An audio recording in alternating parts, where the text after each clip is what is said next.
হ্যাঁ ফ্রেন্ডস, বর্তমান সময়ের সাথে সাথে এআই নিত্য নতুন এডিট নিয়ে আসতে চলেছে। তো বর্তমান এইরকম এডিট করে অনেকে কিন্তু ভাইরাল হয়ে যাচ্ছে। আপনিও চাইলে এডিট করতে পারেন। আমার এখানে এডিট নিয়ম দেওয়া আছে। তো আপনি যদি আমার চ্যানেলে বা প্রোফাইলে নতুন হয়ে থাকেন তো চ্যানেলটিকে সাবস্ক্রাইব করে বেল আইকন অন করে রাখবেন, আর যাতে আমার পরবর্তী নিউ ভিডিও আপনার সামনে সবার সামনে যায়। তো চলুন দেখে নিন কীভাবে এরকম এআই ফটো এডিট করবেন।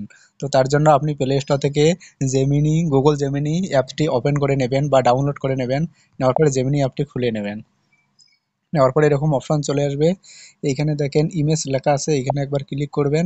তারপরে প্লাস আইকন আছে, প্লাস আইকনে একবার ক্লিক করে নেবেন। তারপরে গ্যালারি অপশন চলে আসবে আপনার। গ্যালারিতে একবার প্রবেশ করবেন। গ্যালারিতে গিয়ে আপনি যে ফটোটিকে এডিট করতে চান সেই ফটোটিকে এখান থেকে নিয়ে নেবেন। আমি একটি ফটো এখান থেকে সিলেক্ট করলাম। এই ফটোটি সিলেক্ট করার পরে এখানে দেখেন ডান লেখা আছে, ডানে একবার ওকে করবেন। করার পরে এখানে দেখেন ডেসক্রাইব ইওর ইমেজ, এখানে কিছু লিখতে হবে। তারপর ওই ফটোটি ওই রকমভাবে এডিট হয়ে আপনার কাছে পৌঁছবে। তো এখানে আমি পেস্ট করে দিলাম। আপনি যেখানে প্রম্পটটি লিখবেন সেটা আমার ডেসক্রিপশন বক্সে বা কমেন্ট বক্সে পিন করে রাখা আছে। আপনি ওখান থেকে কপি করে নিয়ে এসে এখানে পেস্ট করে দিতে পারেন। তারপরে কপি করে দেওয়ার পরে আপনি এখানে জাস্ট সেন্ড অপশন আছে, জাস্ট এখানে একবার ক্লিক করে দেবেন। দেওয়ার পরে কিছুক্ষণ লোডিং হবে।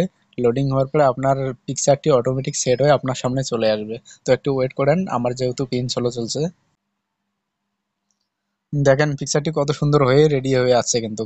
এখন আপনারা চাইলে এখান থেকে ডাউনলোড করতে পারেন। তো ডাউনলোড করার জন্য আপনি ছবিটির উপর একবার ক্লিক করে দেবেন। দেওয়ার পরে এরকম অপশন চলে আসবে।